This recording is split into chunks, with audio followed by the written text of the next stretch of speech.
Susundo ko si John Luis at tuloy na kami ngayon sa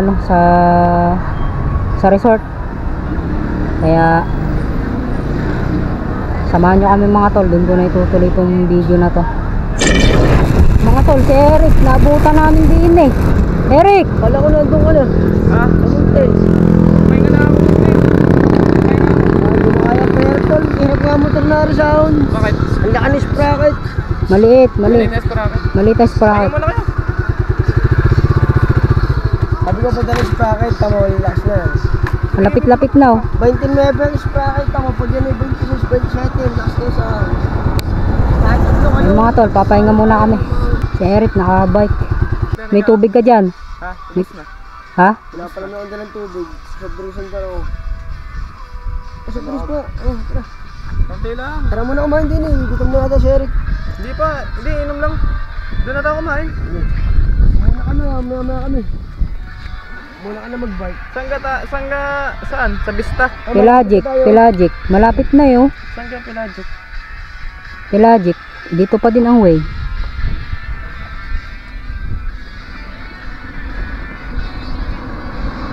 Malayo gaan binay.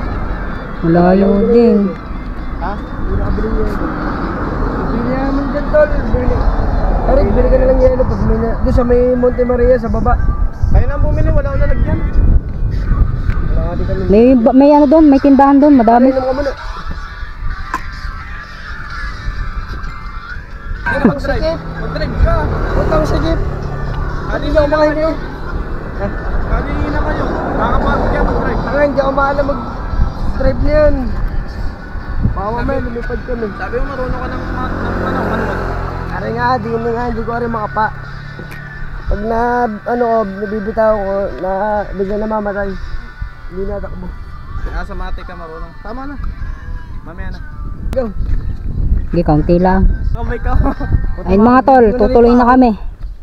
Nakabike si Eric. Hindi na natutupad ang mga pangarap. Oo, kapit lang, ano? Natatandaan nyo guys, kami dalawa na JR. Ang bike na hindi nagsiship. Kumbaga yung kanya nagsisip eh. Nagsiship pa rin. Pero kalaban natin yung init. Yun lang. Pero pag may gusto kong puntahan, makakaya mo yan. Oo, basta kapit lang, wag bibitiw. Tiwala sa Panginoon. Wag bibitiw, tama, magtiwala din sa Panginoon. Tara na pre.